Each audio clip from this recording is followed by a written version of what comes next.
నవరసంబులుకు నాట్య మయూరియై మూల శబ్దంబుల మోక్షహంస. నవరసంబులుకు నాట్య మయూరియై మూల శబ్దంబుల మోక్షహంస. పరమ పవిత్రమౌ పరమాత్మ గీతయే నేడు నాట్యం బాడుచుండెగనుమా. పరమ పవిత్రమౌ పరమాత్మ గీతయే నేడు నాట్యం బాడుచుండెగనుమ. మునిరతనార్యులు మోదిల్లు శిష్యుండు, మునిరతనార్యులు మోదిల్లు శిష్యుండు సహజాచలుని కంఠ శబ్దరీతి.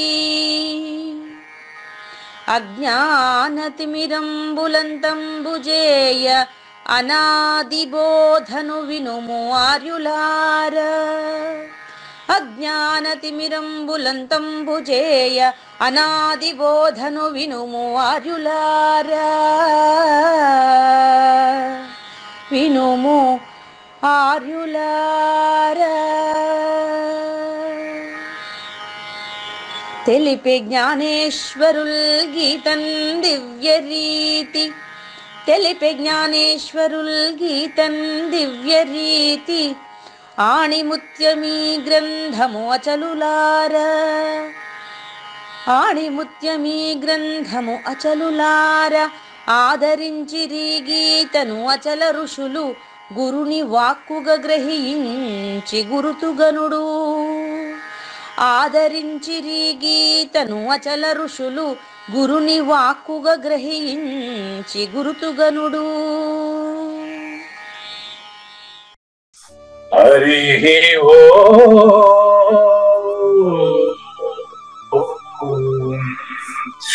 శ్రీ గురుభ్యో నమః.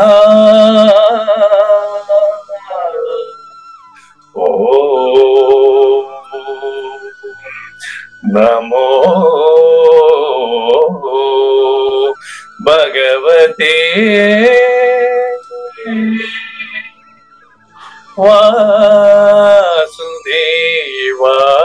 వాసుదేవాయ. ఓ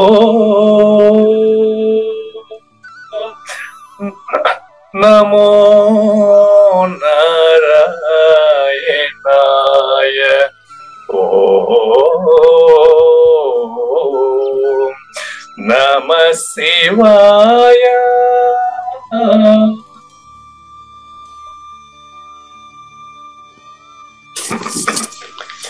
ఈ గీతా జ్ఞానగిర కార్యక్రమం మొదలై నిన్నటికి 1083 రోజులైందండి. ఈ రోజు 1084వ రోజు. ఈ గీతా జ్ఞానగిర కార్యక్రమం సంకల్పించి నిర్వహిస్తున్న శ్రీ విద్యాసాగర్ గురువు గారికి, శ్రీ వెంకటేశ్వర గురువు గారికి శ్రోతలందరి తరపున ధన్యవాదాలు, వందనాలు. ఈనాటి కార్యక్రమంలో పాల్గొన్న ఆత్మస్వరూపులైన శ్రోతలందరికీ కైవల్యాసనం తరపున, అలాగే శ్రీ శివరామ దీక్షితుల వారి అచల యూట్యూబ్ ఛానల్ తరపున హృదయపూర్వక స్వాగతం, వందనాలు. గురుదేవులు సహజాచల రాజయోగి శ్రీ పూజారి వెంకటేశ్వర గురువు గారిని కార్యక్రమం ఆరంభించమని కోరుతున్నాను. సర్వము గురువుమయము, సర్వము గురువుమయము. భవరోగ వైద్యుడతడని తెలియుము, సకల విద్యల నిలయము. దక్షిణామూర్తి తడని తెలియుము. మూగవాణి మాటను, ఈ మూగవాణి మాటను శ్రోతలు కోటలు దాటింతురు. గురు కృపా సిద్ధితోనే నేనెంత ఆనందముందినానో. నిజయోగి శ్రీకృష్ణుడు, నిజ భక్తుడైనట్టి అర్జునుడు.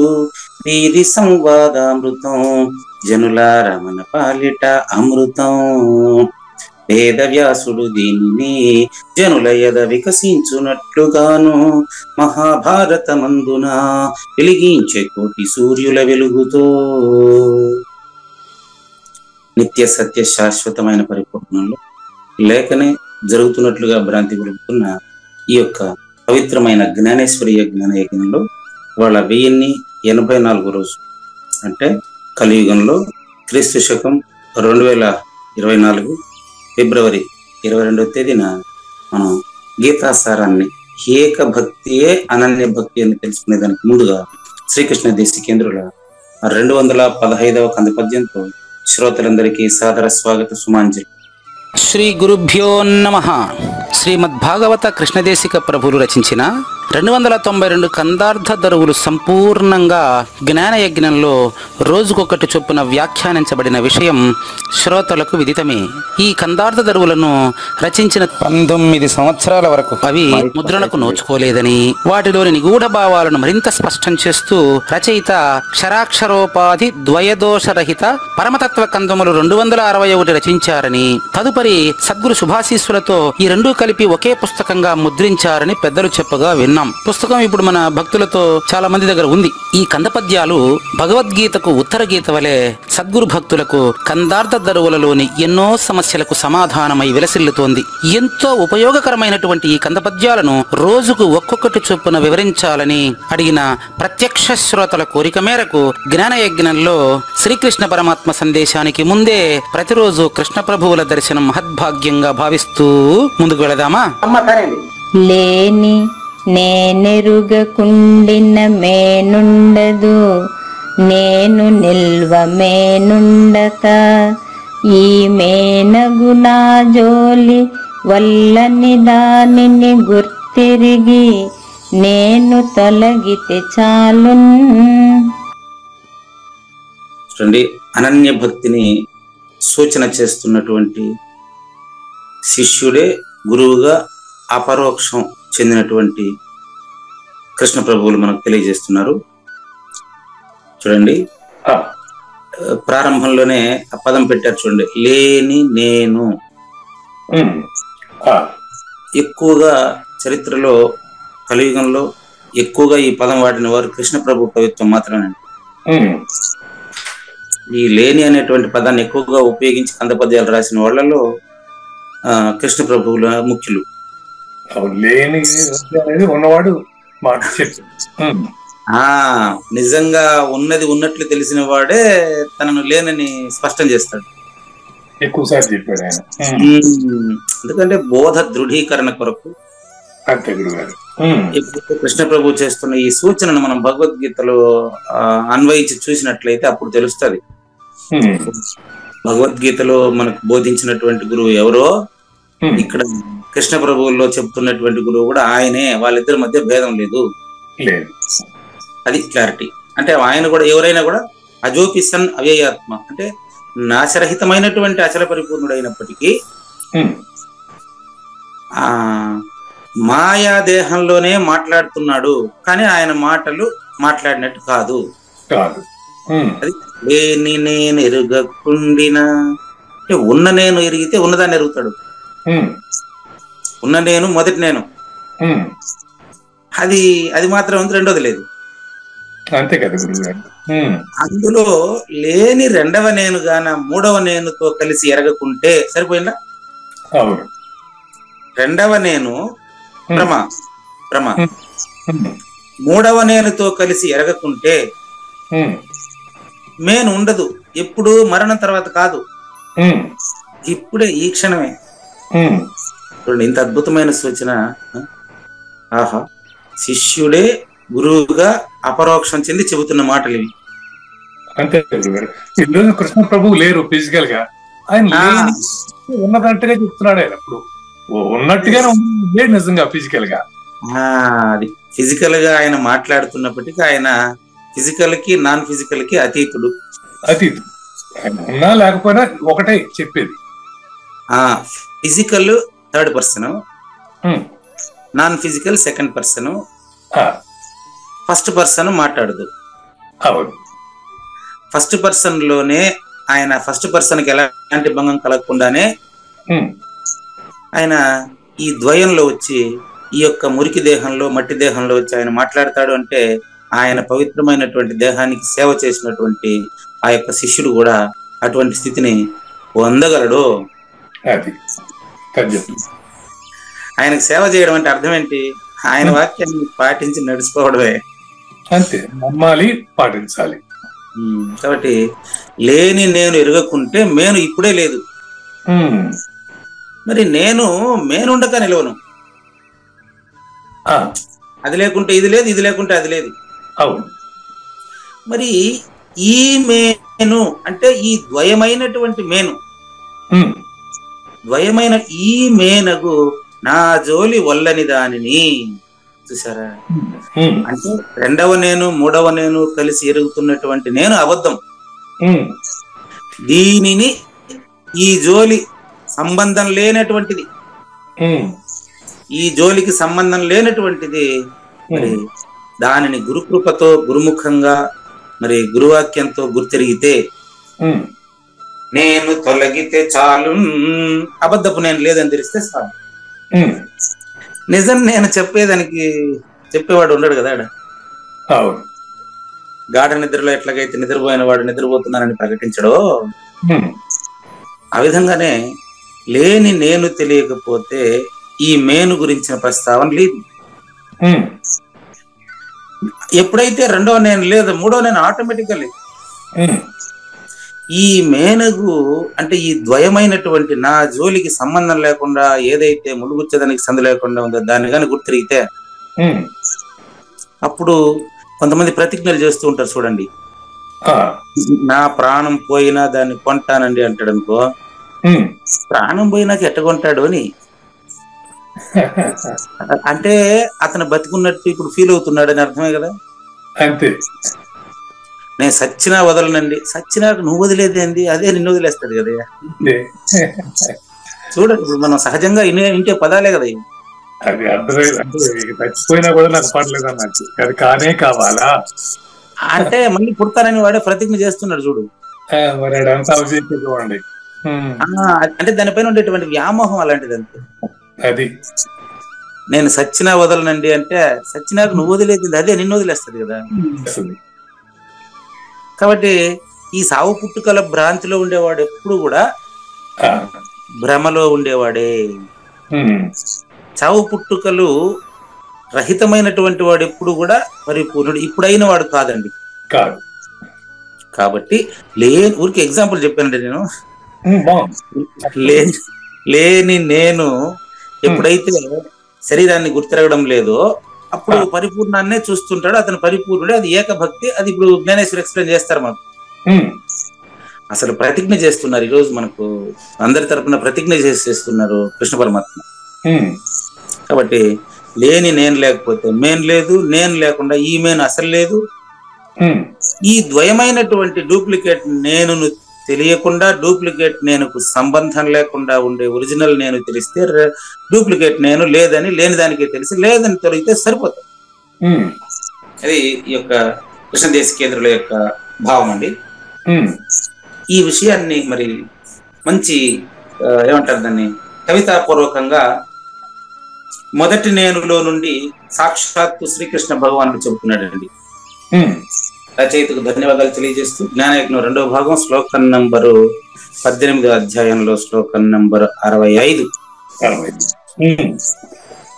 కానీ అండి శ్రీ భగవాను వాచ, శ్రీ భగవాను వాచ మన్మనా భవ మద్భక్తో, మన్మనాః భవ మద్భక్తః, మద్యాజీ మాం నమస్కురు, మద్యాజీ మాం నమస్కురు, మామే వైష్యసి సత్యం తే, మాం ఏవ ఏష్యసి సత్యం తే, ప్రతిజానే ప్రియోసి మే, ప్రతిజానే ప్రియ అసి మే.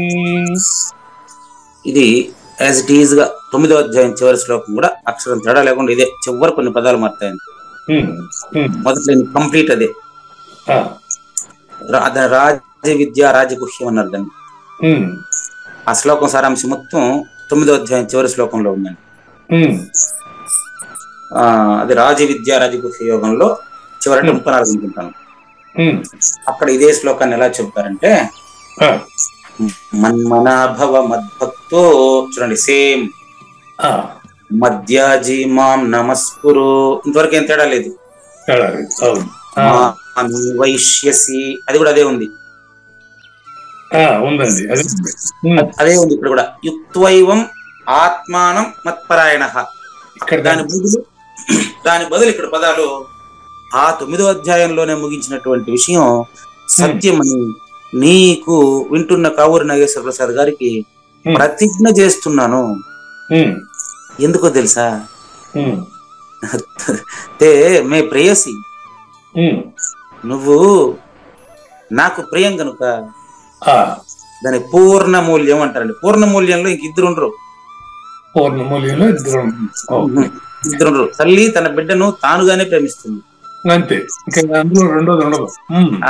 అట్ట అట్ట తల్లి తన బిడ్డను తానుగా ప్రేమించినప్పుడు మరి మానవుడు మాత్రం సాటి మానవుణ్ణి తానుగా ప్రేమించేటువంటి నేర్పు తెలియజేయడమే అచల పరిపూర్ణత. ఇంకేం లేదు. ఇప్పుడు ఇంతకుముందు చెప్పిన ప్రతిజ్ఞలంతా కూడా దానికి విరుద్ధమైనవి. చూడండి, చచ్చినా నేను దాన్ని వదలనంటే దాన్ని వీడికంటే దాన్ని వేరుగా భావిస్తున్నాడు. ఇంక వీడు ఎప్పుడు బాగుపడేది భావిస్తున్నాడు.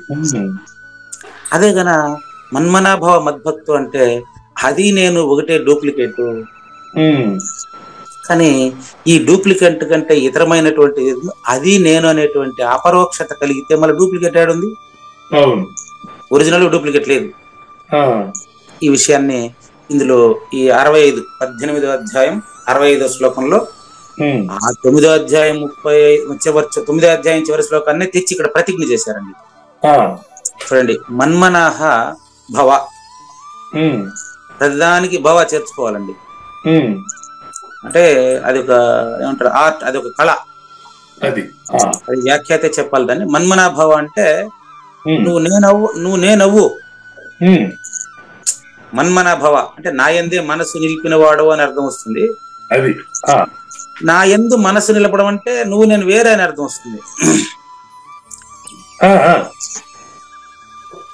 నా యందు మనసు నిలపడం అంటే కావూరి నాగేశ్వర ప్రసాద్ పైన పూజారి వెంకటేశ్ మనసు నిలపమని చెప్పినట్టు వస్తుంది. ఇద్దరు వస్తుంది అట కాదు అది. అవును, మన్మనాభవ నేనే నువ్వు అవ్వు. యోగి భవ అంటాడు, తస్మాత్ యోగి భవ అంటాడు ఒక చోట. ఇక రెండు లేకుండా ఒకటి కావాలి అంతే. మన్మనాభవ అంటే మొదటి నేనే అవ్వు. భవ అంటే కా, మొదటి నేనే అవ్వు. మద్భక్త నా భక్తుడవు కా అంటే కూడా నేను వేరు భక్తి వేరు రెండు వస్తాయి. నా భక్తుడవు కా అంటే నువ్వే భక్తి స్వరూపమై నువ్వే నేనవ్వు అని అర్థం. దాంట్లో కూడా అంటే నువ్వు లేకుండా డూప్లికేట్ నేను లేదని తెలుసుకో, నాలాగా మిగిలిపో. మన్మన భవ, మద్భక్తో భవ. ఇంకొక భవ చదువుతాం, మద్యాజీ భవ. మద్యాజీ భవ. మద్యాజీ అంటే నువ్వు ఎవరినో పూజించేది కాదు, నన్ను పూజించు. అంటే నీకంటే వేరుగా ఉంటే నన్ను కాదండి, నీలోని నన్ను పూజించు. మొదటి నేను బయట ఎతకలేవు, రెండో నేను మూడో నేను కలిసే వెతికేది. అవును, రెండో నేను మూడో నేను కలిస్తే వెతుకులాట మొదలవుతుంది. మొదటి నేను తెలిస్తే వెతికేవాడు ఉండడండి. ఇప్పుడు నాలో ఉన్న గురువు నేను పూజిస్తాం అంటే దాని అర్థం ఏంటి? నేను గురువుని పూజించినట్ట ఎట్ట చెప్తాను? నిద్రను నేను ఆస్వాదించినట్లు అంటే మంచి మంచి ప్రశ్న. గాఢ నిద్రను నేను ఆస్వాదించాలి అంటే గాఢంగా నిద్రపోతున్నప్పుడు నువ్వు నిద్రపోతున్నావా లేదా అని అడిగితే ఏం చెప్తారు చెప్పండి? చెప్పలేము. మరి నిద్రపోతున్నట్టా లేదా చెప్పాలి కదా నాకు అని అడిగితే ఎట్టా కుదురుతుందే? కుదరలేదు. అదే సుమ్మాయిరు అంటే అది. అంటే నువ్వు ప్రవర్తిస్తూ కూడా నువ్వు మామూలుగా కర్తృత్వ రహితంగా ప్రవర్తించని వాడి వలె ఉండడమే మన్మనాభవ, మద్భక్త, మద్యాజీవన్ని. నాకు మాం నమస్కురు. ధర్మక్షేత్రే కురుక్షేత్రలో కురు ఉండా, కురు అది ఇక్కడ మళ్ళీ వచ్చింది చూడు, కురు. ఇక రెండోది లేనప్పుడు పూజించేది ఏముంది అక్కడ? రెండో నేనుతో మొదటి నేను పూజించడం అనేది జరిగితే, రెండో నేను కనపడకపోతే దాన్ని పూజ అంటారు. పూజ అంటే పునర్జన్మ లేకుండా ఉండడానికి పూజ. పూ అంటే పునః, జ అంటే జన్మరహితానికి. అంతేలేండి. ఆ స్థితి చేరడం గురించి వారు ఇంటికి చెప్పారు. ఆ స్థితి చేరినాక దాన్ని చేరడం అనకూడదు. అవును. సముద్రం దగ్గరికి నది చేరడం అంటారు. అవును.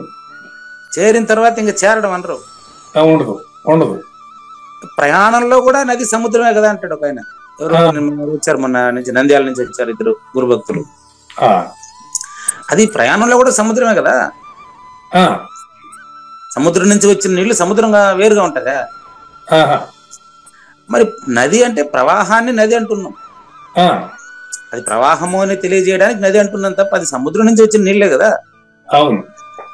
ఈ విధంగా ఇప్పుడు మాట్లాడుతున్నటువంటి వాడు పరిపూర్ణంలో తోచిన లేనెరుకయే కదా. మరి పరిపూర్ణంలో తోచిన లేనెరుక అని స్పష్టంగా తెలిసినప్పుడు, నువ్వు పరిపూర్ణుడని తెలిసినప్పుడు, లేనెరుక అని నువ్వే చెప్తున్నప్పుడు లేనెరుక లేనేలేదు కదా. ఇది అర్థమైతే అందుకనే కృష్ణ ప్రభువులు కూడా ప్రాకటముగా ఆకాశము శూన్యం అని చెప్పినారు. ఆకాశము శూన్యం అని చెప్పి దాంట్లో మరి గాలి కలిగింది, మళ్ళీ దాంట్లో నుంచి అగ్ని కలిగింది, మళ్ళీ దాంట్లో నుంచి నీళ్లు కలిగింది, నీళ్ళలో నుంచి భూమి కలిగింది, భూమిలో నుంచి వర్షాలు కలిగింది. ఈ కలిగింది ఎందుకు పెట్టుకున్నాడు అంటే వీడు నమ్మబట్టి. అది మన రివర్స్ చూసుకుంటా పోయినామంటే ఆకాశాన్ని గురించి చెప్పేదానికి చెప్పేటోడు ఏడున్నాడు ఆడ. పుట్టే ఆకాశాన్ని ఆకాశం అని చెప్పేదానికి ఎవరు చెప్పేది? మీరే చెప్పండి. శూన్యమని మాట్లాడుతూ ఉండేది దేహంతోనే. అవును. ఆకాశం మాత్రమే శూన్యమా? ఆకాశంలో ఉండేదంతా కలిపితే శూన్యమా? ఆకాశంలో ఉండేదంతా శూన్యం అవుతుంది. ఆకాశం ఇంత స్పష్టంగా ఆకాశంలో ఉండేదంతా కలిపితే శూన్యం అన్నప్పుడు మాట్లాడుతూ ఉండేవాడు శూన్యం అని ప్రత్యేకంగా చెప్పనవసరం లేదు. శూన్యవాదం అంటారు దీన్ని. అసలు వాదం ఏడుంది శూన్యంలో? కానీ వ్యక్తం అయ్యారు. కళ్ళలో కూడా వ్యక్తం అవుతాడు కదా. వ్యక్తం అవుతారు. ఓకే, అంటే కళ్ళ కూడా శూన్యమే కదా. శూన్యంలో కళ్ళలో మరి వ్యక్తం అవుతాడు, శూన్యంలో వ్యక్తం అవటమే. ఎస్, కళలో కనిపించిన వస్తువులన్నీ కలగంటున్నప్పుడు కూడా శూన్యమే. శూన్యమే. అవును. ఇప్పుడు ఇలలో మాట్లాడుతున్న వస్తువులన్నీ కూడా మనం మాట్లాడుతున్నప్పుడు కూడా మాట లేనట్టి బయలున, మాట కలిగిననుట వినుట మాయ అని మాట్లాడుతున్నప్పుడే మనం తెలుసుకొని మాట్లాడి మానేద్దాం. అది కళను చూసేవాళ్ళు కూడా శూన్యమే. ఇదే మనకు రెండవ కంద పద్యంలోనే చెప్పారు. దాన్ని ప్రారంభిస్తూనే ఈ కల కందములను వినుడు ఓ కలనరులారా. మీరంతా కలనరులు. చెప్పేటోడు ఏమన్నా నిజం అనుకునేరు. నే కలగనుక రచించితే. కలనరులకి కలలో వచ్చి పెట్టినట్టున్నాడు ఆయన దాన్ని. ఈ కలకందములు 261 కూడా కలకందములే, గురువులే శిష్యులే కల్పించారంటాడు 25వ దానికి పోయి. ఆయన మైండ్ ఒక కంప్యూటర్ నాగేశ్వరరావు గారు, గురుపూడి నాగేశ్వరరావు గారు. ఈ కలకందములను వినుడు ఎవరిని అలా కళ్ళలో ఉండేవాళ్ళే. ఈ కలకందములను వినుడు ఓ కలనరులారా. మీరు ఒప్పుకుంటే నేను, లేకపోతే నేనేం చెప్పేది. సాధన సంపదతో వచ్చి మీకు సందేహం వచ్చి ఖచ్చితంగా తెలుసుకోవాలని మీకు శ్రద్ధ కలిగితే, లేకపోతే పోండి, నాదేం పోయింది. అంతే, ఇక్కడేం బలవంతం లేదు. ఈ కలకందములను వినుడు ఓ కలనరులార మీకు ఒప్పుకుంటే. ఎందుకు రాశాను తెలుసా దీన్ని కూడా? రాస్తా ఉండే నేను కూడా కళ అని తెలిసి రాసిన. అంతే, చూడండి. నే కళ గనుక రచించితి. పూజారి వెంకటేశ్వర మాట్లాడుతా ఉండే మాట కూడా కళ కదా. అవును. ఆ కళ మోక్షమును చందనగునివి విని. నేను కళ మోక్షం అంటే చెందుతుంది, కళ లేదని తెలియాలి. మోక్షం అంటే చెందుతుంది, కళకు మోక్షం కళకు మోక్షం అంటే కళ మేలుకుంటే కళ లేదు కదా. అవును. ఈ సూచన మనకు ఈ పద్యాన్ని వ్యాఖ్యానించినప్పుడు మొదట్లో మనకు తెలియదు. ఇప్పుడు మీకు తెలిసిందని చెప్పాల్సిన అవసరం లేదు. మీరే ఆన్సర్ చెప్పేశారు ఇప్పుడు. కాబట్టి ఇక్కడ మన్మనాభవ అంటే నువ్వు మొదటి నేనైనావంటే కళ ఎక్కడా అంటే నాగేశ్వర ప్రసాద్ కనిపిస్తారా దాంట్లో? లేదు. మొదటి నేనుకు నువ్వు భక్తుడు అయితే అప్పుడు అక్కడ భక్తి మాత్రమే ఉంటుంది, లేకుంటే భక్తుడు మాత్రమే ఉంటాడు. ఒకటే ఉంటుంది, రెండోది ఉంటుంది. ఉంటుంది. ఇప్పుడు గురుగారు, ఇప్పుడు శివరామ దీక్షితుల వారు పూజ చేస్తారు కదా, పూజ విధానంలో ఉంటుంది కదా, మరి ఉండేటప్పుడు ద్వయంగా భావించి చేస్తూ ఉంటారు కదా అక్కడ పూజలు. అవునండి, అక్కడ పూజలో పూజ చేసే వాళ్ళకు అర్థం ఏంటి అంటే, ఈ సద్గురుమూర్తి ఇదంతా కాలాన్ని ఎరిగి ఉన్నాడు, నేను ఇంకా తెలుసుకోలేదు. ఏం ప్రశ్న అండి, అద్భుతమైన ప్రశ్న ఇప్పుడు మీరు వేసింది. ఇది ఇక్కడి సంప్రదాయం కాదండి. ద్వాపర యుగంలోనే శ్రీకృష్ణుడు శిశుపాల వద్ద జరిగినటువంటి సభలో పూజలు అందుకున్నాడు కదండి. అది కూడా ఆ పూజ ఈ పూజేనండి. సాజన్మ సాకార సద్గురుమూర్తికి అగ్రతాంబూలం ఇచ్చి పూజించడం అనేది నాటి నుంచి ఉందండి. అవును. కనుక అది ఆ తర్వాత ఇక్కడ దాన్ని అక్కడ శ్రీకృష్ణుడికి మాత్రం పూజ చేశారు. శ్రీకృష్ణుడు కుచేలుడికి పూజ చేశాడు. దాన్నే రాధాకృష్ణ సీరియల్లో చూస్తే రుక్మిణి కూర్చొని పెట్టి కృష్ణుడు పూజ చేస్తాడు. వాళ్ళు భక్తులు ఒక్కటే, అది ప్రేమ తత్వం. అది ప్రేమతత్వం. భార్యాభర్తలు కూడా 2 దేహాలు, ఇద్దరు ఉంటారు. కానీ గురు శిష్యులు ఇద్దరు కాదు, అర్ధనారీశ్వరులు. గురు శిష్యులు అన్నప్పుడు మనకు ప్రారంభంలో గురువు వేరు శిష్యుడు వేరు తెలుస్తాడు. కానీ గురువు అర్ధనారీశ్వరుడే, శిష్యుడు అర్ధనారీశ్వరుడే. అప్పుడు 2 అర్ధనారీశ్వరులు ఏడు నుంచి ఉంది అంటే అర్ధనారీశ్వర తత్వము అంటే పలుకు భావన వంటిది. పలుకున కలిగిన అర్థము పలుకును విడనాడి వేరే చోట ఉంటదా? అది అర్ధనారీశ్వరుడు పలుకు భావం. ఓకే, బాగుంది. మాట పార్వతి, అర్థం పరమేశ్వరుడు. ప్రశ్న పార్వతి, సమాధానం పరమేశ్వరుడు. ఇది ఏదో అసమర్థుని జీవయాత్ర నవల్లో కథలాగా చెప్తారు దాన్ని స్పష్టంగా.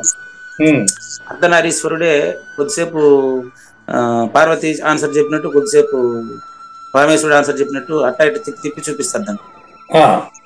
అది డిగ్రీ ఫస్ట్ సెమిస్టర్ లో ఆంధ్రప్రదేశ్ లో ఎస్వి యూనివర్సిటీలో పాఠ్యాంశంగా ఉంది ఆల్రెడీ. కాబట్టి ఇక్కడ అర్ధనారీశ్వర తత్వం అంటే గురువు అర్ధనారీశ్వరుడు, శిష్యుడు అర్ధనారీశ్వరుడు అనేటువంటి అవగాహన మనకి ఇంతకు ముందు కలగలే. ఇప్పుడు కలిగిందని చెప్పేదానికి లే. ఎందుకంటే అర్ధనారీశ్వర తత్వం అన్నప్పుడు అది ఒక బొమ్మలో చూసినట్టు కాదు కదా, బొమ్మ సూచన. బొమ్మ సూచన మనకంతే. అర్ధనారీశ్వర తత్వం అంటే ప్రతి వ్యక్తి ద్వయము, ప్రతి వ్యక్తి ప్రకృతి స్వరూపము అని అర్థం. గురు సాక్షాత్తు పరబ్రహ్మకు అర్ధనారీశ్వర తత్వం లేదు. గులుగుచ్చేదానికి సందు లేకుండా ఉండేది అతని అర్ధనారీశ్వర తత్వం. అంటే అర్థం ఏంటంటే ఇప్పుడు బ్రహ్మ దేన్ని పుట్టిస్తాడు చెప్పండి? బ్రహ్మ పుట్టిస్తాడు అంటారు కదా, దేన్ని? దాన్ని ఒకటి క్రియేట్ చేస్తాడు ఆయన. కాదండి, అది కాంది క్రియేట్ చేయలేడు ఆయన. మరి దాన్ని బాగునండి. క్రియేషన్ అనేది అనేది కాని దాన్ని క్రియేట్ చేయండి. ఇప్పుడు మీది కాని దాన్ని ఏదైనా మీరు క్రియేట్ చేయండి, కొద్ది ఏం క్రియేట్ చేసినప్పటికీ ఇది మీకు బాబా చాలా మంచి ప్రశ్న. ఇది మీకు 10వ అధ్యాయం 41వ శ్లోకంలో ఉంది. యద్యద్విభూతి మత్సత్వం శ్రీమధూర్జితమేవ వా తత్తదేవావగచ్చత్వం మమ తేజోంశ సంభవం. నేను అనేటువంటి విత్తనం నుంచే నాది వస్తుంది. యద్యద్ విభూతి మత్సత్వం, ప్రపంచంలో నీకు శ్రీమత్ ఊర్జితం అంటే శక్తి అండి. ఊర్జితము అంటే శక్తి అండి. ఊర్జితం అంటే శక్తి. ఆకాశం, ఆకాశం శక్తి క్షేత్రం. అదే శూన్యం. యద్యద్విభూతి, నీకేదేదైతే కాంతియుక్తమై ఐశ్వర్యయుక్తమై నీకేదైతే వేరుగా తెలుస్తుందో అదంతా నీలో ఉండేటువంటి శ్రీమత్ ఊర్జితం. నీ యొక్క లేక రెండవ నేను యొక్క లేక ఆకాశం యొక్క. ఆకాశం ఉత్పత్తి చేసినంత ఆకాశంలోనిదే తప్ప ఆకాశానికి అతీతమైంది కాదండి. మరి తత్తదేవా అవగచ్చత్వం. ఇప్పుడు ఆరోహణం అంటే పైకి, అవరోహణం అంటే కిందికండి. అవగచ్చత్వం మీకు డిక్షనరీలో దొరకవు వీటి అర్థాలంతా. ఈ అవగాహన మనకు ఈ భగవద్గీత ముగింపు అవగాహన నుంచి మాట్లాడుతున్నారు గురుగారు.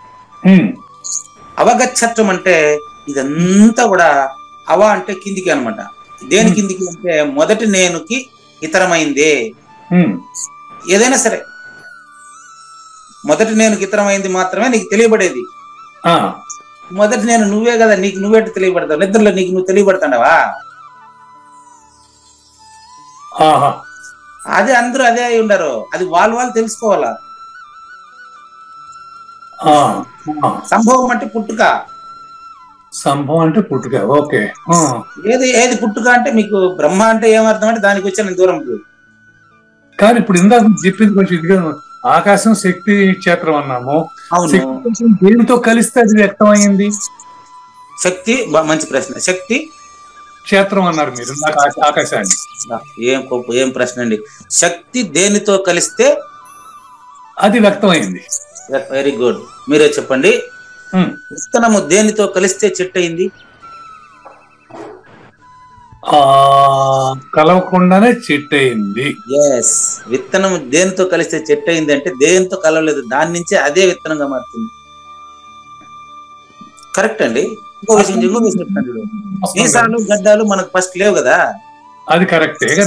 మరి అటువంటిప్పుడు అది మరి మరి దాని విషయం గురించి ఆలోచించాల్సిన అవసరం లేదు కదా. మరి మరి మీరు చెప్పినారు కాబట్టి ఆలోచిస్తానమ్మా. లేదు, నిజంగా అవసరం లేదు. పంచీకరణ అనేది ఇదే మొదటి నేను గురించి మాట్లాడేటప్పుడు మీరు రెండో నేను మూడో నేను గురించి ద్వయం గురించి ప్రశ్నించారు కాబట్టి బ్రహ్మ అంటే ఏమి? తన నుంచే తాను ఉత్పత్తి అయినట్టు తాను భ్రమించేవాడే బ్రహ్మ. బాగుంది. బ్రహ్మ అవును, తన నుంచి బ్రహ్మ ఎక్కడ ఉత్పత్తి అయ్యాడు చెప్పండి. మరి బ్రహ్మ ఎవడుంటాడు మామూలుగా? అతని స్థానం విష్ణు నాభికం, విష్ణు కమలం ఏదో చెప్తారు కదా. అవునండి, నాకు కూడా కరెక్ట్ గా ఐడియా లేదు. ఏముంది అది సూచన అంటే బ్రహ్మ అనేవాడు ఎక్కడి నుంచి అంటే విష్ణువు నాభి కమలం నుంచి ఉత్పత్తి అయ్యాడని అంటారు. అవును అవును తెలుసు. విష్ణు నాభి కమలం అంటే ఏంది? ఆకాశం మధ్యలోనే కదా, శూన్యంలో అని అర్థం. శూన్యం నుంచి ఉత్పత్తి అయిన వస్తువు శూన్యమే. అది బ్రహ్మ శూన్యం నుంచి ఉత్పన్నమయ్యాడు. అవును, ఉత్పన్నమైన వాడు, తెలుస్తున్నవాడు. భ్రమేణాహం భ్రమేణత్వం. విద్యారి వెంకటేశం అనే నేను భ్రమ, ఆ ఊరు నాగేశ్వర ప్రసాద్ అనే మీరు భ్రమ. మన ఇద్దరిని నిజం అనుకుని లేక భ్రమేణ ఈశ్వర భావత్వం, నాకంటే దేవుడు వేరే ఆడ ఉండడని ఎత్తుకునేటువంటి వాడు భ్రమ. భ్రమేణాహం భ్రమేణత్వం భ్రమేణ ఈశ్వర భావత్వం. అంతెందుకు లాస్ట్ భ్రమ మూలం ఇదం జగత్. ఇది త్రిమూర్త్యాత్మకమైనటువంటి సూచన. గురు బ్రహ్మ, గురు విష్ణు, గురు దేవో మహేశ్వర. 3 గుణాలతో త్రిగుణాలతో ద్వంద్వము తెలియబడును.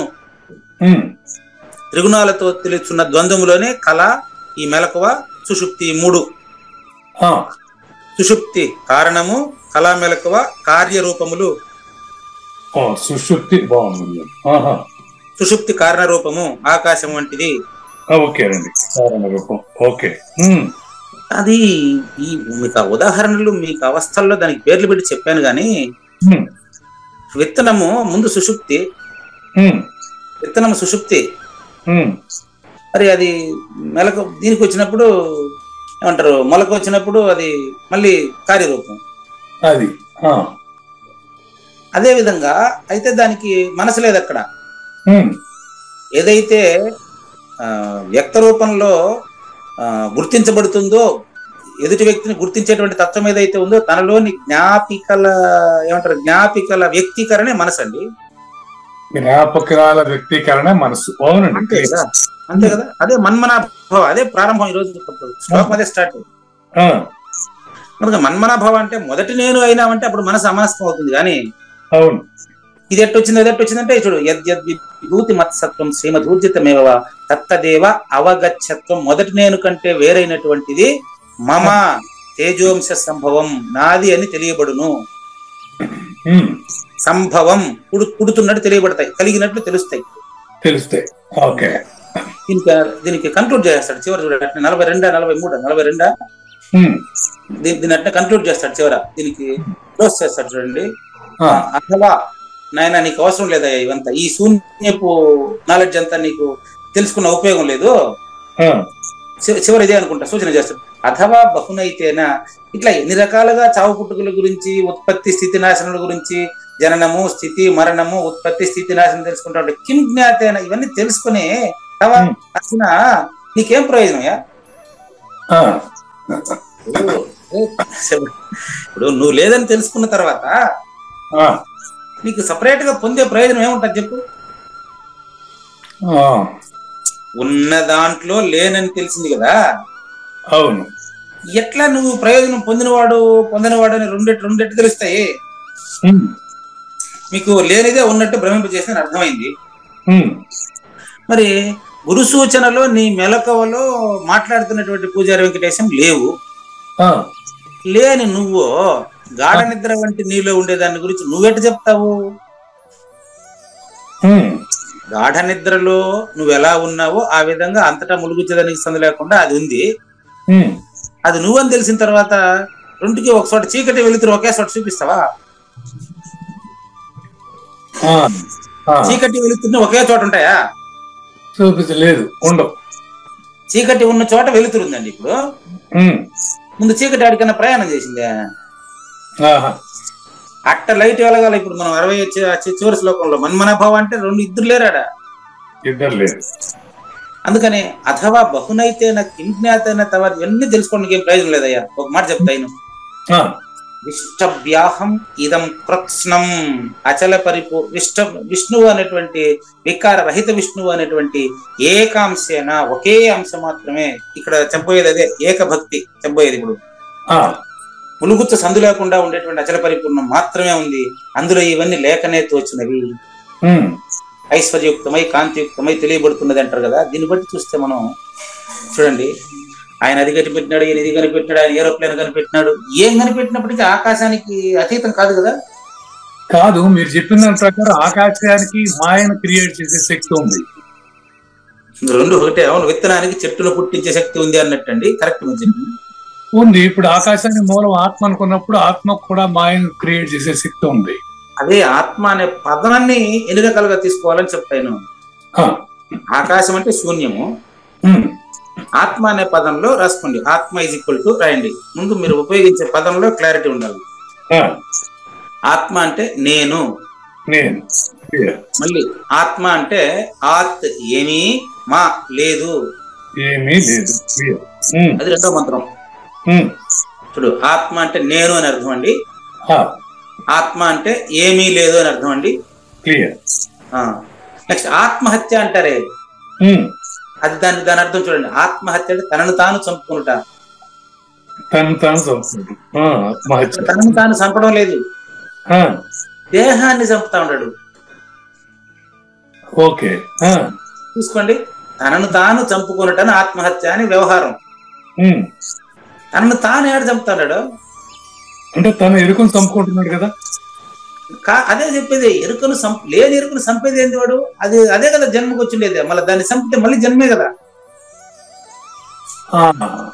నాశనమైన, బాగా గమనించండి. ఆత్మహత్య అనే పదాన్ని నిర్వచిస్తే సరిపోతుంది. ఇప్పుడు మీకు చాలా క్లియర్ గా ఏమంటే సూచన అవుతుంది చూడండి. ఇప్పుడు ఏ వస్తువన్నా ఈ యొక్క పంచభూతాల్లో ఏ వస్తువుని సృష్టించలేము, నాశనం చేయలేమండి. చూడు, ఆత్మ అంటే నేను అని చెప్పాను కదా. మొదటి మీనింగ్ ఆత్మసాక్షిగా అంటూ ఉంటారు. ఆత్మకు తన సాక్షి ఇంకోటి అని తెచ్చేది నేను. చూడండి, ఆత్మ అంటే ఏకాత్మ అన్నారు అనుకో, రెండోది లేదు. ఆత్మ అంటే నేను అన్నారు కాబట్టి మీరు రెండో నేను అనుకున్నారు అనుకోండి, దానికి గురికి లేదు. ఇక్కడ ఏమన్నా చెప్తాను, గురికి లేదు. ఆత్మ అంటే మూడవ నేను రెండో నేను కలిసి గుర్తిరుగుతున్నది అనుకోండి, మూలం లేని గుర్తిరిగే శరీరం అది. Okay, clear. కాబట్టి ఆకాశము అంటే శూన్యము అంటే స్పష్టంగా అర్థమవుతుంది. ఆత్మ అంటే నువ్వు ఏదనుకుంటున్నావో దాన్ని బట్టి అండి. ఎప్పుడు కూడా ఆత్మ అంటే నేను తాను అనే భావనలు వస్తాయి కాబట్టి ఆచార సిద్ధాంతంలో కేవలాత్మ అని సూచన చేశారు. కేవలాత్మ అంటే అది మాత్రమే ఉంది అని అర్థం. మీరు చెప్పిన దాన్ని బట్టి లేని ఎరుక ఉందనుకుంటే మళ్ళీ పుట్టి తీరుతుంది. అది ఆత్మహత్యకు నిర్వచనం. ఆత్మహత్య అంటే తనను ఎట్ట చంపుతాడు చూపియండి నాకు. నేను చూపియండి. నేను చూపిస్తారా మీరు? చూపించలేము గురుగారు. రెండో నేనే చూపించలేవు కదా. రెండో నేను చూపించలేము. దేహాన్ని చూపించి నేను ఎవడు అంటే దేహాన్ని చూపించగలమేమో కానీ నిజమైన నేను చూపించలేము. సహజంగా నిజమైన నేను నువ్వు చూపించలేము, అబద్ధమైన నేను కూడా చూపించలేము. ఎందుకంటే అబద్ధం కదా. కాబట్టి అబద్ధమైన నేను నిజం నేనులో లేదు. నిజం నేను తెలుసుకునేటప్పటికి ఈ తెలుసుకున్న నేను లేదండి.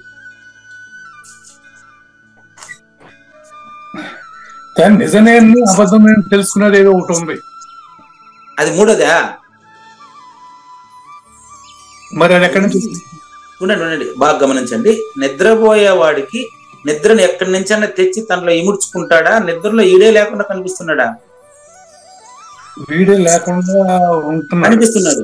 వీడే లేకుండా మనకు కనిపిస్తాడు. అవును, నిద్రపోతున్నవాడు మనకు కనిపిస్తాడు, ఆయన ఇక్కడ కనిపిస్తాడా? కనిపించడు. ఆయన పక్కనోడికి నిద్ర లేదులే, అది వేరే విషయం అనుకోండి. వాడు నిద్రపోతా అంటే పక్కనోడికి నిద్ర ఉండదు. వాడు గుర్రు పెడుతున్నాడు కాబట్టి పక్కనోడు నిద్రపోవట్లేదు. అవును, గుర్రు పెడుతున్నాడికి గుర్రు కనిపిస్తుందా? సౌండ్ మనకు కనిపిస్తా ఉంది కదా, వాడికి ఎందుకు వినపడదు చెప్పండి?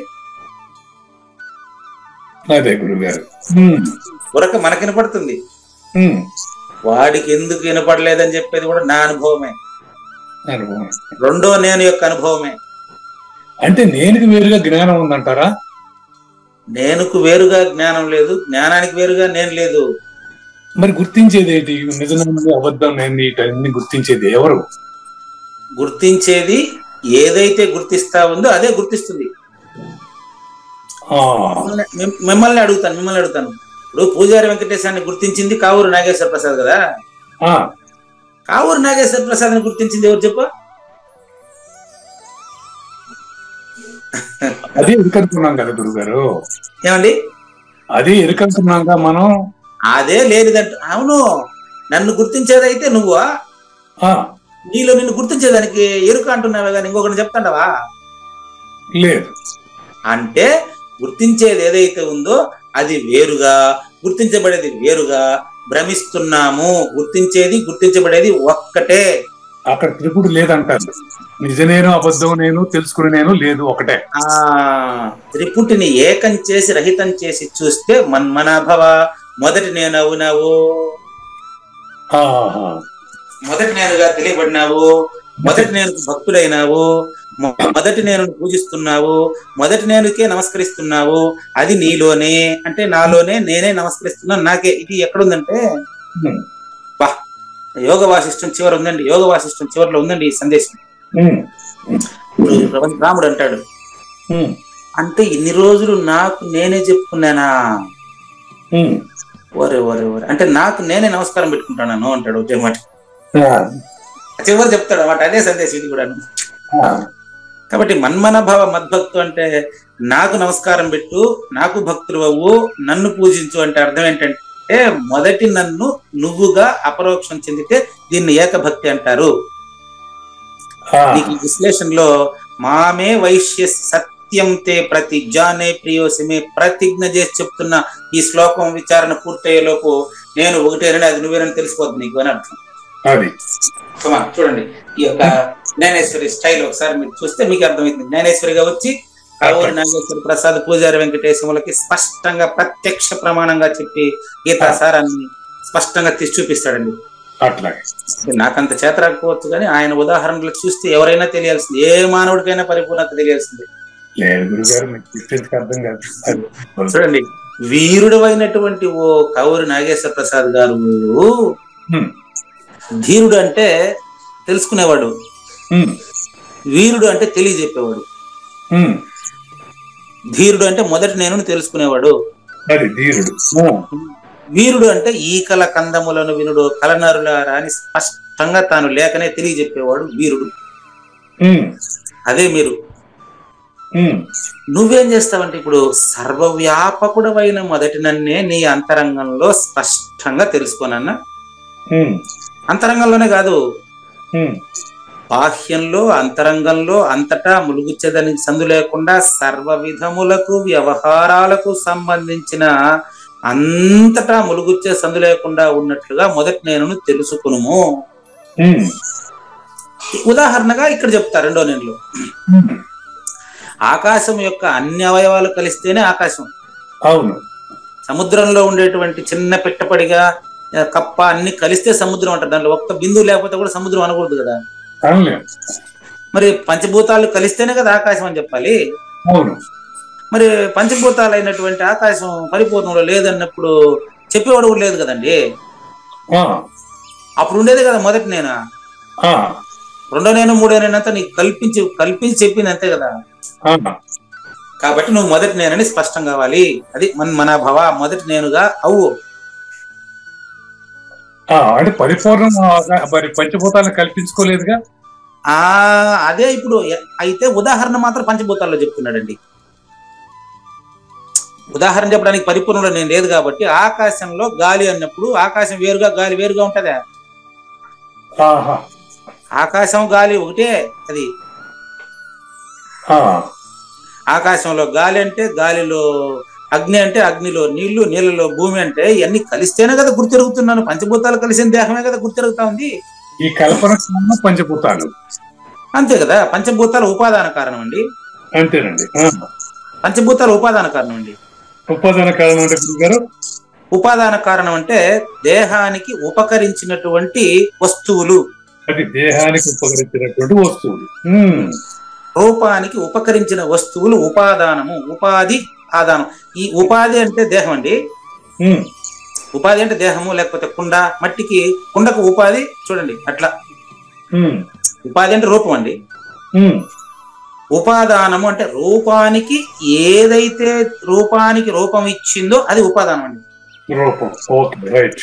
అనుభవాలు పుస్తకాలు ఎతికి దొరకదు ఇదంతా.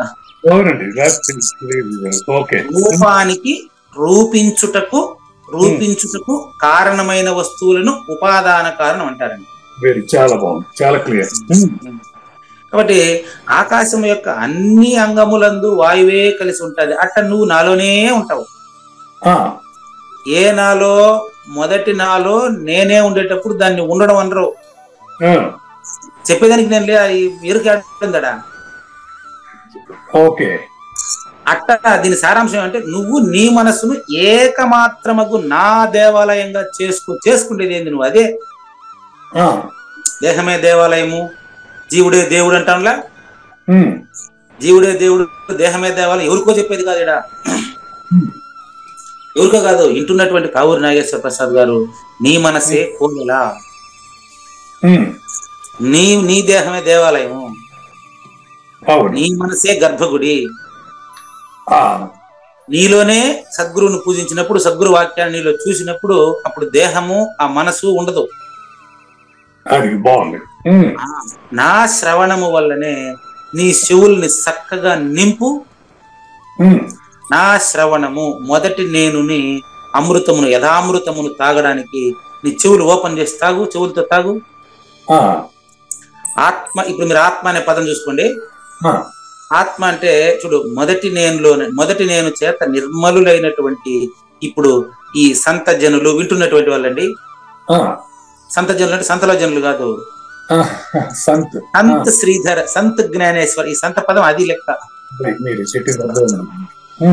చాలా రోజుగా చెప్పాను నేను ఆల్రెడీ. సంత అంటే అది సంత కూటమి అంటూ ఉంటారు, అట్లాంటిది కాదు. వింటున్నటువంటి ప్రత్యక్ష శ్రోతలైనటువంటి అచల పరిపూర్ణులంతా కూడా నా యొక్క సూక్ష్మ ప్రతిమలే అవుతావు. అప్పుడు నువ్వు అందరినీ పరిపూర్ణంగా చూస్తావా? కాబట్టి ఎట్టా చూడడం అంటే, కాముక స్త్రీ తన భర్త వైపు ఎంత ప్రేమగా చూస్తుందో, నీ దృష్టిని వింటున్నటువంటి సర్వశ్రోతలు, నీతో మాట్లాడుతున్నటువంటి సర్వశ్రోతల పట్ల కూడా నీ దృష్టిని ఈ సాధు మహాత్ముల వైపు అట్లా ఏక ప్రేమగా, ఏక అనే పదం నేను పెట్టాను మీకు ఇప్పుడు లేదు, ఏక భక్తిగా, ఏక ప్రేమగా, అనన్య భక్తిగా అందరిలో గురుమూర్తిని చూసేవాడు గురువేనండి. నేను వస్తు కోటికి నీ వాసస్థానమును కావున నా నిర్మలమైనటువంటి నామస్మరణము నీ జిహ్వతో చేర్చి సజీవంగా ఉంచు. జీవించి ఉన్నప్పుడే నువ్వు పరిపూర్ణుడని నువ్వే తెలుసుకోవాలనైనా. నీలో నుంచే మాట్లాడుతున్నా బాబు, రెండవది లేదయ్యా. ఇది కొంచెం డిఫరెంట్. వస్తు కోటి నివాస స్థానం కావున. ఓకే, వస్తు కోటి నివాస స్థానము అంటే లేనెరుకు ఎందులో తోచిందో అదేనని అర్థం అండి. అడగండి మనం. అది ఓకే. కళ ఎందులో తోచిందో అదే నేను.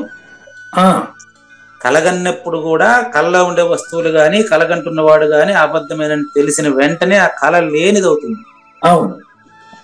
మాట్లాడుతున్నప్పుడు కూడా మాట్లాడుతున్న మాట, మాట్లాడుతున్నవాడు లేనివాడు అని తెలిసిన వెంటనే నువ్వు పరిపూర్ణుని తెలుసుకున్నావు. ఎప్పుడో పరిపూర్ణుడే నువ్వు. అది కళ మేలుకుంటే లేదా? కలగనేటప్పుడు కూడా కళ లేనిదేనా? ఎప్పుడూ లేదు. అది ఎప్పుడూ లేదు. మాట్లాడుతున్న కావూరి నాగేశ్వర ప్రసాద్, పూజారి వెంకటేశ్వర, జ్ఞానయజ్ఞం కూడా ఎప్పుడు లేదు. అలాంటప్పుడు ఇంత స్పష్టంగా నీకు తెలిసినప్పుడు నీ చేతులతో జరిగే పనులన్నీ పరిపూర్ణమే కదండి. నీ పాదాలతో నడిచే నడకంతా పరిపూర్ణమే కదండి. నువ్వే నడిచే దేవుడు కదయ్యా.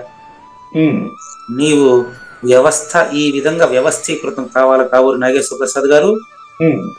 నీ వాళ్లకు లేదా ఇతరులకు అనేటువంటి భావన రాదు. ఇంకా నీ వాళ్లకు ఇతరులకు అనేటువంటి ఉపకారములు యజ్ఞం వలన నువ్వు నా నిజమైన యాచకుడవు కాగలుగుదు.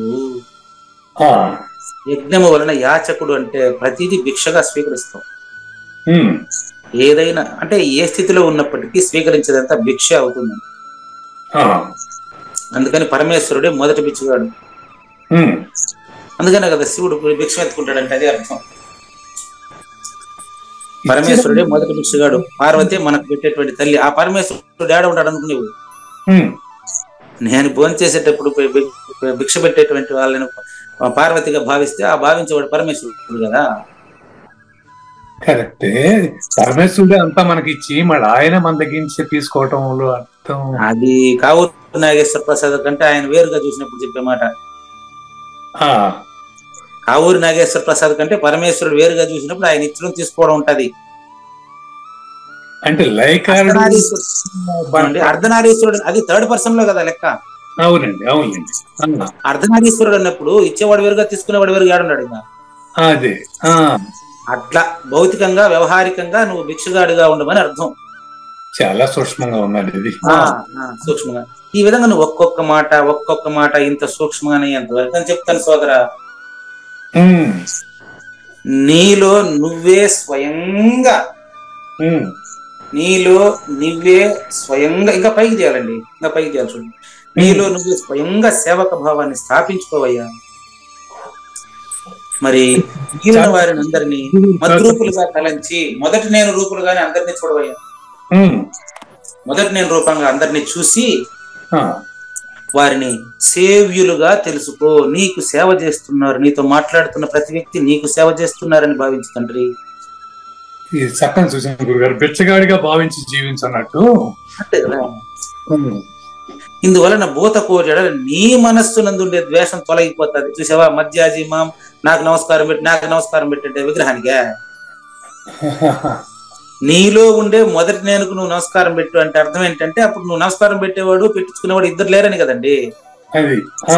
ఈ జ్ఞానభావంతో అంతటా నేనే నిండి ఉన్నాను. ఇప్పుడు ఇద్దరు ఉండరా.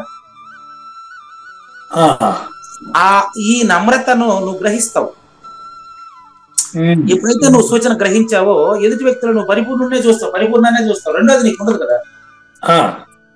ఇందువల్ల నీకు పూర్తి అయిన దృఢమైనటువంటి సద్గురు ఆశ్రయం లభించినట్టు ప్రాప్తించినట్టు లెక్క. ప్రాప్తి అంటే అర్థం ఏంటంటే అప్రాప్తస్య ప్రాప్తం అని అంటామంటే దీన్ని. మోక్షం ఏంటంటే అప్రాప్తస్య ప్రాప్తం అంటే ప్రాప్తించి ఉండేదాన్నే తెలుసుకోవడం. ఇది ఈ జన సమ్మర్దం చేత నుండి ఉండేటువంటి ఈ సంసారమున మూడో వాడి పేరే ఉండదు. చూడండి, నేను నువ్వు వాస్తవంగా ఒకటే. మనకు మూడో వాడు ఆడొచ్చినాడు. ఇంకా ఇద్దరు కూడా వ్యవహారానికి ఇద్దరు అంటున్నాను అంతే. ఆ పైన ఎట్టి స్థితి సంభవించినా నీకు నాకు గల పరస్పరిక సహవాసం అనుభవించేదానికి మిగిలి ఉంటది. కాబట్టి మన సౌఖ్యం అనేది దానంతట అదే సౌఖ్యం అనేది కొత్తగా అనుభవించే సౌఖ్యం కాదండి. ఇది అక్షయ సుఖం అండి.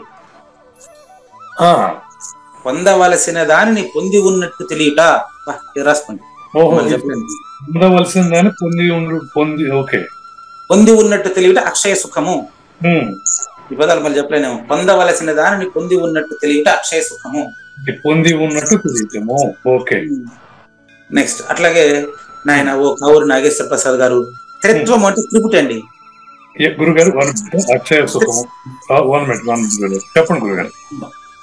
త్రిత్వము అంటాడు. తాకు రావత్తు వావత్తు. త్రిత్వం. ఓకే. త్రిత్వం అంటే త్రిపుటి అండి. గురుగారు త్రిత్వం అంటే త్రిపుటి అని అర్థం. త్రిపుటి, అవును. జగము చూసిడి వాడు చూసేది ఎరుకే. మూడు కలిపితే ఎరుక, ఒకటి కాదు. మరి పుట్టనే లేనప్పుడు గిట్టుననుటేలా అని అనంతోపనిష సూత్రం వచ్చింది. ఇప్పుడు త్రిత్వము అనేది జగడము లేనట్టి స్థితిలో నీవు అంతమున అంటే నది సముద్రంలో చేరే అంతం వరకే నది. సముద్రంలో చేరితే సముద్రమే కదా. అంతే. అట్లా మొదటి నేను నీకు తెలిసిపోయిన తర్వాత మళ్ళీ రెండు ఏడున్నాయి, ఇంకా రెండోది ఏడుంది. అదేమన్నా నీకు కలిసేది ఇడిపోయేది అదే, నువ్వు అదే. నీ నిజ రూపం అచలం తెలిసినప్పుడు వెరీ సింపుల్ అండి. నీళ్ళల్లో బొమ్మ కనిపిస్తుందండి, నీళ్ళు ఎండిపోతే ప్రతిబింబించడం ఉండదు. ప్రాణం వల్ల ఎరుక తెలుస్తుందండి, ఎరుక నశించిన ప్రాణం ఉన్నా లేనట్టే. ఇప్పుడు మీరు చెప్పిన సంగత్వం లేకపోతే త్రిపుటి ఉండదు, అంతే కదండి. నీళ్ళల్లో నీళ్లు ఉంటేనే నా బొమ్మ ఆడ కనిపిస్తుంది. అవునండి. నీళ్ళు లేని చెరువులో బొమ్మ కనిపిస్తుంది, కనిపించదు, దేనికి ఉంటుంది అంతే. That's all. మరి మనసు సచ్చినోడు కొత్తగా నేను సస్తే కూడా నేను వదలను అంటే, నువ్వు సస్తే కూడా వదలనంటే బతికున్నట్టు ఫీల్ అవుతున్నావు నాయన. నీరు నశించినప్పుడు నీటిలో బొమ్మ కనపడదు ఇంకా. అవునండి. తాను లేనప్పుడు తనకు ఒక నిర్ణయం అనేది ఎట్టుంటదండి. అవును, చాలా బాగుంది. ఇప్పుడు నీటిలో పడే ప్రతిబింబము తన బింబంతో కలిసి ఐక్యము కాకుండా ఎవరు అడ్డగిస్తారు చెప్పు. అవును అవును, బాగా గమనించండి. ఇప్పుడు నీకు అద్దంలో కనిపించే బొమ్మ నిన్ను చేరకుండా, నీకు కనపడకుండా ఎవరిని అడ్డం పెట్టాలి నా తనిగా. అంత స్పష్టంగా చూడవయ్యా నువ్వే పరిపూర్ణమని. వాయువు ఆకాశంతోనూ, తరంగములు సముద్రంతోనూ అది ఒకటే. అవి ఆకాశంలో గాలి తగులుతుందా తగలదా అనేది ప్రశ్న కాదు, ఆకాశంలోనే అది తోచింది. కానీ అది తగులుతుందా తగలదా అనేది దీనికి ఈ పంచభూతాలతో కలిసిన దేహంతో మాట్లాడితేనే దాని కథ. ఈ దేహమే అక్కడ కనపడడం లేదే, తగలడం తగలకపోవడం అనే ప్రశ్నే రాదు. కళ మేలుకున్న తర్వాత కళ్ళలో వస్తువులు ఎట తయారైనా అడగవు కదా, అడగవు. అట్లా ఈ వాయువు ఆకాశంతోనూ, తరంగములు సముద్రంతోనూ కలిసే ఒకటే. అది తరంగములు సముద్రంలో వేరు వేరా కాదు. గురువు శిష్యుడు కూడా వేరు వేరు కాదండి, ఒకటేనండి. కాదు. దాంట్లో బాధపడాల్సింది ఏముంది, నీకు పోయేది ఏముంది, ఎందుకని నీకు బాధ ఇబ్బంది ఏముంది చెప్పు. ఈ దేహధర్మం వల్లనే నువ్వు మరి నేను భిన్న భిన్నంగా కనిపించడం అనేది దేహధర్మం వల్ల. అవును. భార్య వేరు, భర్త వేరు, కొడుకు వేరు, కూతురు వేరు, ఫ్రెండ్ వేరు, వాళ్ళు వేరు, వీళ్ళు నా వాళ్ళు అయితే సరే, వాళ్ళు ఎవరో కదా. ఇదంతా దేహ భావన, దేహభావం వల్ల భిన్నత్వం. కానీ ఈ దేహంలో దేహి లేకుండా పోతే నువ్వు నేను అనేటువంటి గొడవాడు అంతే. దేహి లేకపోతే భిన్నత్వానికి ప్రసక్తే ఉంది. అంటే నేనుగానే నువ్వు అవుతావు అనేది నిర్ణయము. నీకు ప్రతిజ్ఞగా చేస్తాను ఈరోజు. నువ్వు కొత్తగా ఎప్పుడో ఏ రోజు తెలుసుకుంటావు కదా, ఈ క్షణంలో నువ్వు పరిపూర్ణుడని ప్రతిజ్ఞ, నీ నిజ రూపం అచలం ప్రతిజ్ఞ. కాబట్టి నా ఈ మాటల వల్ల కొంచెం కూడా ఒక్కరవ కూడా నీలో మనసులో సందేహం పెట్టుకోబాకు నాయన. నువ్వు పరిపూర్ణుడివే తండ్రి. నువ్వు విషయంలో ఏ మాత్రమైనా నువ్వు సందేహిస్తే నా మీద ఒట్టు, నీలో ఉండే నా మీద ఒట్టు. ఏ మాత్రం ఉపేక్షిస్తే నీ మీద ఒట్టు. చాలా బాగుంది. ప్రతిజానే ప్రియోసిమే. నువ్వు నాకు ప్రియుడు అంటే నువ్వేరే నేను వేరే అనే ప్రియుడు అట్ట కాదు, అది కాదు, నువ్వే నేనని అర్థం. అది అంటే ఇక్కడ దేహభావం లేదు. మొదటి నేనే నువ్వు అని అర్థం. నువ్వు దేహం కాదు, దేహి కాదు అని అర్థం. నీ పైన నువ్వే ఒట్టు పెట్టుకుంటే ఆత్మరూపము పైన ఒట్టు పెట్టుకోవడం వంటిది కదా. దీనిలో ఆశ్చర్యపడాల్సింది ఏమి లేదు నాయన. ప్రీతికి కలిగిన లక్షణము లజ్జను ఏ సమయమునను స్మరణకు రానివ్వకపోవటయే అయి ఉంది. ఎట్లంటే ఇప్పుడు జ్ఞాన విషయం ఏదో అది ప్రపంచ విషయం. అవును, జ్ఞాన విషయం జ్ఞానాతీతం నువ్వని తెలిసిపోతే అప్పుడు జ్ఞానం ఏడుంది ఇంకా. ఏదైతే ప్రపంచమునకు అలిప్తమైందో, ప్రపంచానికి అలిప్తం అంటే తగలకుండా ఉండేది, ఆకాశానికి తగలకుండా ఉండేదాన్ని చెప్పేదానికి ఈడేడున్నాడు. ఆకాశంలో భాగం కదా చెప్పేవాడు. పూజారి వెంకటేశం అనే మాట ఆకాశంలో భాగం అండి. అదే గురుగారు. సద్గురుమూర్తి అయిన నువ్వు ఆకాశానికి అతీతుడండి. అంతే, సంగతం లేకపోతే జ్ఞానాతీతమే. అంతే. దేని వలన అయితే విశ్వం వాస్తవంగా భాసిల్లుతుందో, దేని ఆజ్ఞ యొక్క ప్రతాపం కాలుని కూడా హరించి వేయును, అదే సద్గురు, నిజ సద్గురు. కాలుడు అంటే కాలం, కాలాతీతంలో కాలం లేనిదని సూచన అయితే అట్టి దేవుడే నేను, నిజమైనటువంటి సత్య సంకల్పుడు నేను, మొదటి నేను. చాలా బాగుంది. కాబట్టి జగత్ కళ్యాణం కోసం మాత్రం నేను ఒక మాయాదేహంలో కనిపిస్తుంటాను అనేటువంటి విషయాన్ని తర్వాత ఎపిసోడ్ లో తెలుసుకున్నాను. అలా గురుగారు. లేనిది లేదు లేదు, ఉన్నది లేకపోవుట లేదయ్యా, ఈ గొప్ప మర్మమంతా నీ వలన తేటగా తెలిసేనయ్యా. నా యందు మనసు నిలుపు, నా భక్తి పరుడవై సేవించుము, నాకు ప్రణమిల్లవయ్యా, ఆ ఊరి నన్ను పొందుట నిజమయ్యా, అత్యంత ప్రియుడవయ్యా, ఆ ఊరి ఒట్టేసి చెప్పుతున్నా, శ్రీకృష్ణుని పలుకును సూటిగా తలపల మునిరత్నమే, శ్రీమించిన భావమై సద్గురువు చెప్పకనే చెప్పెను కదా. సద్గురు మంగళ అమ్మ కానండి. జయ మంగళం నిత్య శుభమంగళం, జయతు జయ మంగళం మహోత్సవ మంగళం. జయ మంగళం నిత్య శుభమంగళం, జయతు జయ మంగళం మహోత్సవ మంగళం. శ్రీమించున చలంబు సూచించినటువంటి దక్షిణామూర్తికి దండమిడుతూ, శ్రీమించున చలంబు సూచించినటువంటి దక్షిణామూర్తికి దండమిడుతూ, శ్రీ మహావిష్ణువు సూర్య భగవానుడు యాజ్ఞవల్కి జనక రాజ ఋషికి. జయ మంగళం నిత్య శుభమంగళం, జయతు జయ మంగళం మహోత్సవ మంగళం. అయం వ్యర్థ బాహ్య కోపిన భవతి అనే సుఖయోగి సాంది పరుసుల వరుస. అయం వ్యర్థ బాహ్య కోపిన భవతి అనే సుఖయోగి సాంది పరుసుల వరుస. దీనినే శ్రీకృష్ణ పరమాత్మ వద్దనే ఎరిగరిగిన ఉద్ధవార్జునులకు. జయ మంగళం నిత్య శుభమంగళం, జయతు జయ మంగళం మహోత్సవ మంగళం. శ్రీ అల్లమా ప్రభు బసవేశ్వరుండును బ్రహ్మానంద రామానంద స్వామి. శ్రీ అల్లమా ప్రభు బసవేశ్వరుండును బ్రహ్మానంద రామానంద స్వామి. నవరసాలు లిఖించు నాట్యమయూరిగా గీతను మలచిన జ్ఞానేశ్వరులకు. జయ మంగళం నిత్య శుభమంగళం, జయతు జయ మంగళం మహోత్సవ మంగళం. కబీరు దాసుడు సహజానంద గురుడు రామావధూతయు రాజితముగా. కబీరు దాసుడు సహజానంద గురుడు రామావధూతయు రాజితముగా. అంబికా శివయోగి శ్రీవేమన నిరంజన వెంకయ్య తిరువెంగళార్యులకును. జయ మంగళం నిత్య శుభమంగళం, జయతు జయ మంగళం మహోత్సవ మంగళం. శ్రీ బృహద్వాసిష్ట సిద్ధాంతమును చేసి జనన మరణ భ్రాంతి జడుపు బాపి. శ్రీ బృహద్వాసిష్ట సిద్ధాంతమును చేసి జనన మరణ భ్రాంతి జడుపు బాపి. అచల సాంప్రదాయమవనిలో నెలకొలిపి అందించినట్టి శివరాములకును. జయ మంగళం నిత్య శుభమంగళం, జయతు జయ మంగళం మహోత్సవ మంగళం. మెప్పైన బోధల తిప్పలు బాపిన అప్పయ్య మంత్రియు అచల గురులు.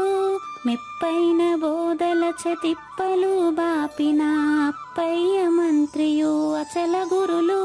పరశురామ సీతారామ స్వామి ప్రభులు నరసింహ యోగి గురువర్యులకును. జయ మంగళం నిత్య శుభమంగళం, జయతు జయ మంగళం మహోత్సవ మంగళం. కంద కందార్థముల నందించి బృందముకు రంది పాపిన కృష్ణ ప్రభువునకును. కంద కందార్థముల నందించి బృందముకు రంది బాపిన కృష్ణ ప్రభువునకును. పలుకులా కందనిది పరబయలు ఇది అని పలికిన ఫీల్కాన లక్ష్మణునకు. జయ మంగళం నిత్య శుభమంగళం, జయతు జయ మంగళం మహోత్సవ మంగళం. ఫీల్కాన లక్ష్మణుల ప్రియ శిష్యవర్యుండు అవధూతయని పేరావనియందు. ఫీల్కాన లక్ష్మణుల ప్రియ శిష్యవర్యుండు అవధూతయని పేరావనియందు. పాఠాలు నేర్పించి పీఠాలు ఏర్పరచి శంఖబాపిన వెంకటేశ్వర వధూతకు. జయ మంగళం నిత్య శుభమంగళం, జయతు జయ మంగళం మహోత్సవ మంగళం. బట్ట బయలు నయరుక పుట్టనే లేదని బాలాజీ సింగు ఈ కీలు తెలిపే. బట్టబయలున ఎరుక పుట్టనే లేదని బాలాజీ సింగు ఈ కీలు తెలిపే, మూలమూలినట్టు ఎరుకేమి లేదని తెలియజెప్పిన మునిరత్నమార్యులకును. జయమంగళం నిత్య శుభమంగళం జయతు జయమంగళం మహోత్సవమంగళం. నరస్వప్నము వంటి సురస్వప్నమిది అని పరిపూర్ణ దర్శినిని ప్రకటపరచి, నరస్వప్నము వంటి సురస్వప్నమిది అని పరిపూర్ణ దర్శినిని ప్రకటపరచి, సహజాచల రాజయోగి సద్గురు కృపచ సాంప్రదాయక గురుల సరసన జేరే. జయమంగళం నిత్య శుభమంగళం జయతు జయమంగళం మహోత్సవమంగళం. నిష్కల్మషానంద నిజ గురుని శిష్యుండు లింగమూర్తి లిపిని పొందుపరచి, నిష్కల్మషానంద నిజ గురుని శిష్యుండు లింగమూర్తి లిపిని పొందుపరచి, కార్వేటి నగరము పురవాసుడైనట్టి పూజారి వెంకటేశునకంకితం విధి. జయమంగళం నిత్య శుభమంగళం జయతు జయమంగళం మహోత్సవమంగళం.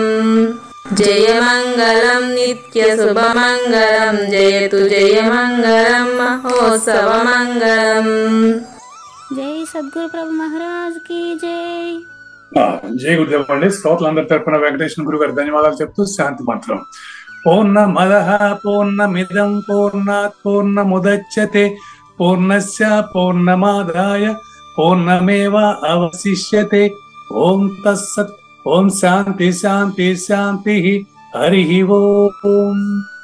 న తద్భాసయతే సూర్యో న శశాంకో న పావకః యద్గత్వా న నివర్తంతే తద్ధామ పరమం మమ.